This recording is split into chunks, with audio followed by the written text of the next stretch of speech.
నమస్తే, నేను రోజా. మానవ చరిత్రలో మరుగున పడిన చీకటి కోణాలను ఆవిష్కరించే విజ్ఞాన వేదిక మిస్టరీస్ హిస్టరీస్.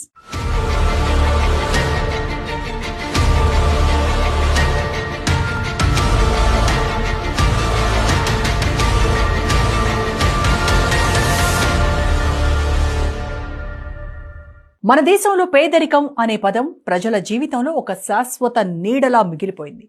దేశానికి స్వాతంత్రం వచ్చి 79 ఏళ్లు గడిచినా ఇంకా కోట్లాది మంది ఆకలితో, నిరక్షరాస్యతతో, నిరుద్యోగంతో పోరాడుతున్నారు. కానీ ఈ భారత భూభాగంలో ఒక్క రాష్ట్రం మాత్రం పేదరికాన్ని మూలాల నుండి నిర్మూలించింది. ఆ రాష్ట్రమే కేరళ. ఆ నాయకుడే పినరయి విజయన్. అది పేరుకు దేవభూమి అయినా దేవతలకు మించిన భూమి. సమానత్వం, సమతుల్యతను సాధించిన రాష్ట్రంగా దేశానికి తలమానికంగా నిలిచింది. కేరళ మోడల్ దేశానికి ఆదర్శంగా మారింది. కేరళ సీఎం విజయన్ విజన్ ఇతర నేతలకు ఎందుకు లేదు, ఉన్నా ఎందుకు సాధ్యపడలేదు? సబ్సిడీలు, ఉచితాలు ప్రజలను అభివృద్ధి పథం వైపు నడుపుతాయా? అసలు అభివృద్ధి అంటే ఏంటి? కేరళ మోడల్ దేశానికి ఎంత మేరకు ఆదర్శం అనే విషయాలను ఇవాల్టి మిస్టరీస్ హిస్టరీస్ లో చూద్దాం. మన దేశానికి స్వాతంత్రం వచ్చినప్పుడు మహాత్మా గాంధీ భారతదేశపు ఆత్మ గ్రామాల్లో ఉంటుంది అన్నారు. కానీ ఆ గ్రామాల ఆత్మ పేదరికంతో, ఆకలితో, అజ్ఞానంతో నిండిపోయింది. స్వాతంత్రం తర్వాత ఎన్నో ప్రభుత్వాలు వచ్చాయి, ఎన్నో నినాదాలు వినిపించాయి. గరీబీ హఠావో, సబ్కా సాత్ సబ్కా వికాస్, ఇండియా షైనింగ్. కానీ పేదరికం మాత్రం ఇంకా చాలా మంది భారతీయుల దైనందిన వాస్తవంగా మిగిలింది. ఈ సవాల్ను నిజంగా జయించింది అది దేవభూమిగా పేరుగాంచిన కేరళ.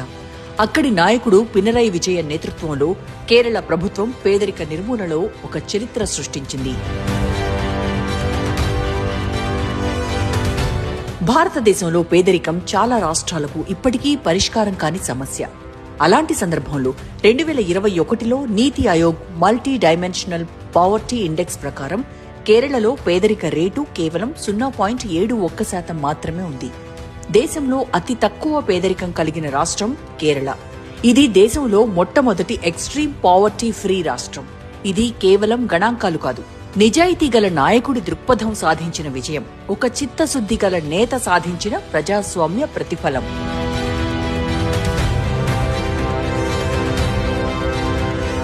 మన దేశంలో పేదరికం సగటు రేటు 14.96% కాగా బీహార్లో 23.9%, జార్ఖండ్లో 18%, ఉత్తరప్రదేశ్లో 11.5% ఉంది.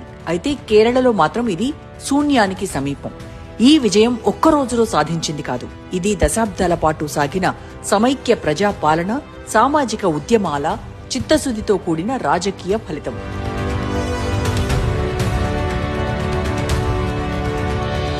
Pinarayi Vijayan communist party of India నాయకుడు, ఎల్డీఎఫ్ చైర్మన్, కేరళకు 2 సార్లు ముఖ్యమంత్రిగా సేవలందించిన వ్యక్తి. 1977 తర్వాత ఎవరూ వరుసగా 2 సార్లు ఈ రాష్ట్రాన్ని పాలించలేకపోయినా విజయన్ ఈ మైలురాయిని అందుకున్నారు. 2016 మే 25న 12వ ముఖ్యమంత్రిగా బాధ్యతలు చేపట్టిన ఆయన 2018 ప్రళయాలు, కోవిడ్ మహమ్మారి వంటి సంక్షోభాల నుంచి ప్రజల మన్ననలు పొందాడు. ఆ కష్టకాలంలో ప్రభుత్వ నిర్ణయాలు ప్రజలను కాపాడాయి. అందుకే 2021లో ప్రజలు మళ్లీ ఆయనను విశ్వసించారు. విజయన్ ప్రభుత్వం రెండోసారి గెలిచింది. కేరళ మోడల్లో ప్రధాన బలం విద్య. 1950ల నుంచి రాష్ట్ర ప్రభుత్వం టోటల్ లిటరసీ ఉద్యమాన్ని ప్రారంభించింది. 1989లో కేరళ భారతదేశంలోనే మొట్టమొదటి 100% అక్షరాస్యత గల రాష్ట్రంగా నిలిచింది. విద్యావంతమైన సమాజం పేదరికాన్ని జయించగలదనే విశ్వాసం కేరళ పాలనకు మార్గదర్శకం అయింది. ఇది కేవలం పాఠశాలల్లోనే కాదు, మహిళల స్వయం సహాయక బృందాలు, సమాజ వేదికలు, గ్రామ సభల ద్వారా కూడా విస్తరించింది. దీని ఫలితంగా మహిళల విద్యాశాతం 98% దాటింది. అది కేవలం కుటుంబాలను మాత్రమే కాదు, ఆర్థిక వ్యవస్థను కూడా మారుస్తుంది.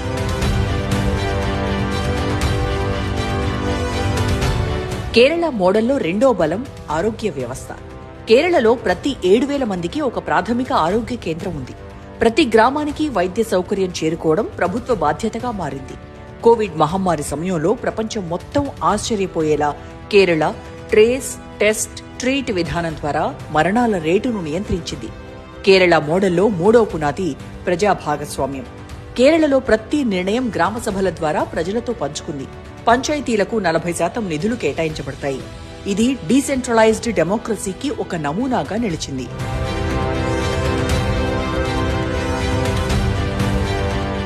పశ్చిమ బెంగాల్లో కమ్యూనిస్టులు 34 ఏళ్లు నిరంతరంగా పాలించారు. కానీ చివరికి వ్యవసాయ పారిశ్రామిక స్తబ్దత వల్ల ఓడిపోయారు. కేరళ మాత్రం ప్రతిసారి అధికారంలోకి వచ్చి తర్వాత ఓడిపోయినా తిరిగి విస్తృత ప్రజాభిమానంతో తిరిగి గెలుస్తూ వచ్చింది. కేరళలో కమ్యూనిస్టు పార్టీ పాలనా చరిత్ర రాష్ట్ర ఆర్థిక మూలాలకు హేతువుగా నిలిచింది. కమ్యూనిస్టులు కేరళలో ఇప్పటివరకు 7 సార్లు అధికారంలోకి వచ్చారు. మొత్తం మీద సుమారు 29 సంవత్సరాలకు పైగా కేరళను కమ్యూనిస్టులు పాలించారు. ప్రస్తుతం పినరాయి విజయన్ నేతృత్వంలో కమ్యూనిస్టు పార్టీ ప్రభుత్వం కొనసాగుతోంది. ఇది భారతదేశ ప్రజాస్వామ్య చరిత్రలో అత్యంత స్థిరమైన వామపక్ష పాలనగా గుర్తింపు పొందింది. కేరళ సీఎం విజయన్ పాలన అంటే కేవలం అధికారం కాదు, భవిష్యత్తును చూడగలిగే విజన్తో కూడిన బాధ్యత.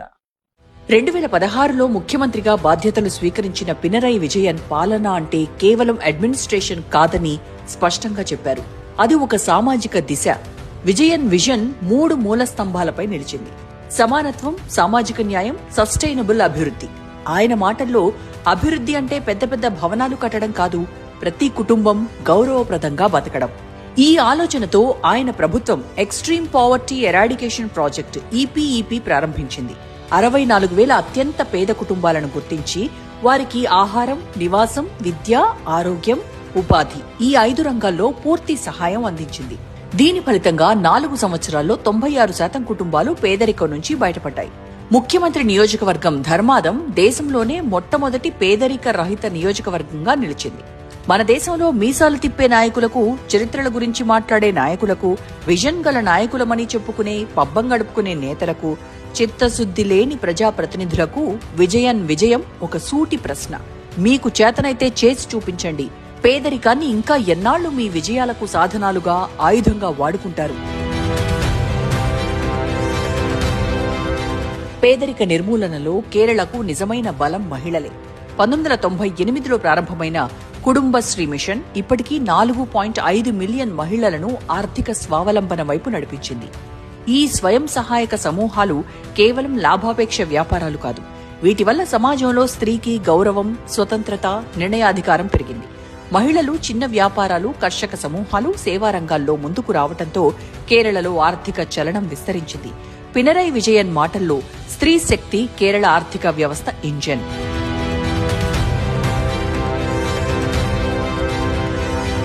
1998లో ప్రారంభమైన కుటుంబశ్రీ మిషన్ కేరళ ఆర్థిక వ్యవస్థకు కొత్త హృదయ స్పందన ఇచ్చింది. కుటుంబశ్రీ అంటే కుటుంబ సబలీకరణ, కానీ వాస్తవానికి ఇది ఒక మహిళా ఆర్థిక విప్లవం. 45 లక్షలకు పైగా మహిళలు ఇందులో సభ్యులు. 3 లక్షల నైబర్హుడ్ గ్రూప్స్ ద్వారా గ్రామం నుంచి నగరం వరకు నెట్వర్క్ ఉంది. స్వయం ఉపాధి, సూక్ష్మ వ్యాపారాలు, వ్యవసాయం, సేవా రంగాల్లో విస్తృత భాగస్వామ్యం ఉంది. కుటుంబశ్రీ సంస్థ ప్రభావంతో ప్రతి పేద కుటుంబం స్థిరమైన ఆదాయం పొందుతోంది. మహిళలు బ్యాంక్ అకౌంట్, రుణం, సేవింగ్స్ లో ప్రత్యక్ష పాత్ర, పేదరికం నిర్మూలనలో ప్రత్యక్ష సహకారం ఉంది. ఒకప్పుడు రేషన్ క్యూలో నిలిచిన మహిళలు ఇప్పుడు వ్యాపారం నడిపే ఎంటర్‌ప్రెన్యూర్స్. ఇది కేరళ మోడల్లో జరిగిన స్త్రీ విప్లవం. కేరళలో విద్యా విప్లవం అంటే అది స్త్రీ విద్యా విప్లవం. 100% అక్షరాస్యతను సాధించిన రాష్ట్రంగా కేరళ నిలిచింది. దాని వెనుక ప్రధాన శక్తి మహిళలే. బాలికల స్కూల్ డ్రాపౌట్ రేటు 0.2%. హైయర్ ఎడ్యుకేషన్లో మహిళలు 58% ఉన్నారు. విద్య స్త్రీలను ఆర్థికంగా ఒకరిపై ఆధారపడే వాళ్లుగా కాకుండా స్వతంత్ర నిర్ణయాధికారులుగా మార్చింది. ఈ స్త్రీ శక్తే దేశ అభివృద్ధికి ప్రధాన కారణం. స్త్రీ సెక్స్ సింబల్ గా బానిసగా చూసే ఏ సమాజం అభివృద్ధికి నోచుకోదని కేరళ ప్రభుత్వం అక్షర సత్యంగా నిరూపించింది.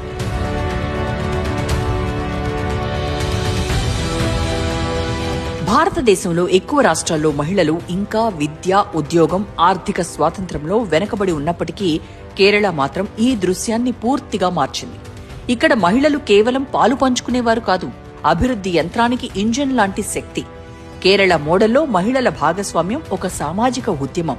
అది కేవలం లింగ సమానత్వం కాదు, ఆర్థిక ప్రజాస్వామ్యం. కేరళ రాష్ట్రం సాధించిన అభివృద్ధి, విద్య, ఆరోగ్యం, సామాజిక సమానత్వం, వీటిలో ప్రతి రంగంలో మహిళల పాత్ర అప్రతిహతం. 1957లో కమ్యూనిస్టు ప్రభుత్వం ఏర్పడిన తర్వాత అభివృద్ధి ప్రజల చేతుల్లో ఉండాలి అనే సిద్ధాంతం వచ్చింది. ఈ సిద్ధాంతాన్ని వాస్తవం చేసినవి స్త్రీ సమూహాలు, సహకార సంఘాలు, పంచాయతీలు. ప్రజలు ఎంత చైతన్యవంతులవుతారో అక్కడే ప్రజలు సౌకర్యంగా జీవించగలుగుతారు. నేతలు ఎంత నిజాయితీపరులైతే అంత నిజమైన అభివృద్ధికి దారులు పడతాయి. గతంలో ఇందిరాగాంధీ గరీబీ హఠావో నినాదం ఇచ్చింది. అంటే పేదరికాన్ని నిర్మూలించండి. కానీ ఆ నినాదం వాస్తవ జీవితాల్లో ప్రతిఫలించలేదు. పాలనలో దిశ, చిత్తశుద్ధి లేకపోవడం వల్ల అది కేవలం నినాదంగా మిగిలింది. అంతేకాదు, ఒక లక్ష్యం లేని జ్ఞాపకంగా మిగిలింది. ప్రస్తుతం ప్రచార సాధనాల్లో ఎన్డీఏ ప్రభుత్వం ఊకదంపుడు ప్రసంగాలు తప్ప దేశానికి చేసింది ఏంటి అని సామాన్య ప్రజలు చర్చించుకునే దశకు చేరుకున్నారు. ప్రధాని మోదీ దేశానికి చేసింది ఏమీ లేదని కేరళ రాష్ట్రం నిరూపించినట్టయింది. కానీ కేరళలో పినరయ్ విజయన్ ఆ కలను నిజం చేశారు. ఆయన పేదరికాన్ని కేవలం తగ్గించలేదు, అంతం చేశారు. మరి దీన్ని ఎలా అర్థం చేసుకుంటుంది నేటి దేశ రాజకీయం? 1971లో ఇందిరాగాంధీ గరీబీ హఠావో నినాదం ఇచ్చినప్పుడు దేశ ప్రజల్లో ఆశ జ్వాలలు రగిలాయి. కానీ అది నినాదంగా మాత్రమే నిలిచింది. కారణం, పేదరిక నిర్మూలనను ప్రభుత్వం ఒక వెల్ఫేర్ స్కీమ్ గా మాత్రమే చూసింది. పేదరిక మూల కారణాలైన అసమానత, విద్యా లోపం, సామాజిక వివక్ష, భూమి పంపిణీ లోపం వీటిని ఎవ్వరూ తాకలేదు. కేరళ మాత్రం ఈ మూల కారణాలనే ఎదుర్కొంది. ఆ రాష్ట్రంలో భూమి సంస్కరణలు, విద్యా వ్యాప్తి, మహిళా సాధికారత, ప్రజా భాగస్వామ్యం సమానంగా సాగాయి. అందుకే కేరళలో పేదరికం నిజంగా క్షీణించింది. ఇది ఒక పొలిటికల్ స్లోగన్ కాకుండా ఒక మానవీయ చింతనగా మారింది. నేతల్లో, సంస్థల ప్రగతి సాధనకు, నిజాయితీకి అద్దం పట్టింది.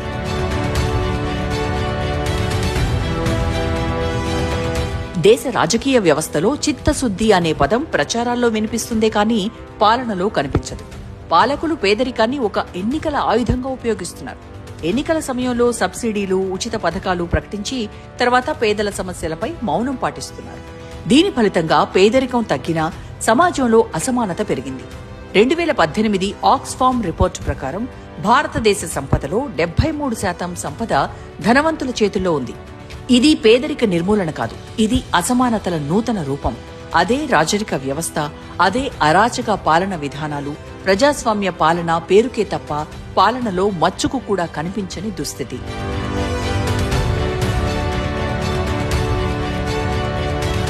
ప్రస్తుత ఎన్డీఏ ప్రభుత్వం అభివృద్ధి అనే పదాన్ని తరచుగా వాడుతోంది. తమ పాలనలోనే అభివృద్ధి సాధ్యమని గొప్పలు చెప్పుకుంటుంది. దేశ జీడీపీ పెరిగిందని ప్రజలకు ఊదర కొడుతోంది. కానీ ప్రజల జీవన స్థాయి పెరిగిందా? కరోనా తర్వాత కాలంలో 8 కోట్ల మంది మధ్యతరగతి ప్రజలు పేదరిక రేఖ కిందకి జారిపోయారు. వాళ్ల జీవన విధానం మెరుగుపడేందుకు ఎన్డీఏ ప్రభుత్వం ఏం చేసింది? మహాత్మాగాంధీ జాతీయ గ్రామీణ ఉపాధి హామీ చట్టం 2005లో భారత ప్రభుత్వం ప్రవేశపెట్టింది. దీంతో ప్రతి గ్రామీణ కుటుంబానికి ఒక ఆర్థిక సంవత్సరంలో కనీసం 100 రోజుల వేతన ఉపాధి హామీ ఇచ్చింది.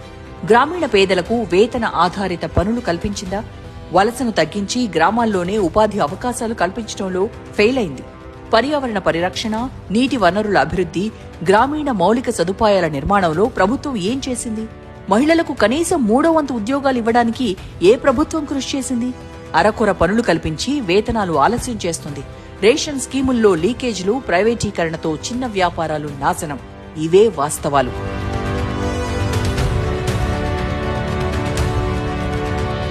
అభివృద్ధికి అర్థం కేవలం హైవేలు, బుల్లెట్ ట్రైన్లు, ఎయిర్పోర్టులు కాదని కేరళ విజయన్ ప్రభుత్వం నిరూపించింది. అభివృద్ధి అంటే పేదల జీవితాలు మెరుగుపడటం. పాలించడం అంటే కుర్చీలపై తిష్టవేయడం కాదు, అధికార దర్పాన్ని ప్రకటించడం కాదు, ప్రజల చేత ప్రజల కొరకు ఎన్నుకోబడిన నాయకులుగా రాజ్యాంగ మాటలను గుర్తు తెచ్చుకుని ప్రజలతో మమేకమవ్వడం, వాళ్ల ఆర్థిక అభివృద్ధికి కృషి చేయడం. నేటి వికాసం అనే పదం ప్రైవేటు మాల్స్, ఇండస్ట్రియల్ పార్కులు, ఆకాశాన్నంటే భవనాలకు మాత్రమే పరిమితమైంది. కానీ పల్లెల్లో రైతు ఇంకా అప్పుల్లో కూరుకుపోతున్నాడు. గ్రామాల్లో మహిళలు ఇంకా రోజువారీ కూలీకే పోతున్నారు. పిల్లలకు పోషకాహారం, విద్య ఇంకా అందని ద్రాక్షే. ఇది అభివృద్ధి కాదు, ఇది వివక్షకు కొత్త రూపం. పినరాయి విజయన్ చెప్పినట్లుగా అభివృద్ధి అంటే అసమానతలు లేని సమాజానికి పునాదులు వేయటం, మొత్తం అభివృద్ధిలోకి రావడం, కొందరి సంపద మాత్రమే పెరగటం కాదని నేటి కేరళ ప్రభుత్వం నిరూపించింది. కేరళ మోడల్ ఇప్పుడు ప్రపంచ bank, United National Development Programme వంటి సంస్థలకు ఒక పాఠమైంది. సస్టైనబుల్ డెవలప్మెంట్ గోల్స్ లో కేరళ మొదటి స్థానంలో ఉంది. పేదరికం 0.7% తగ్గింది. విద్య 100%. ఆరోగ్య సేవలు అత్యుత్తమం. మహిళల ఉద్యోగ భాగస్వామ్యం 50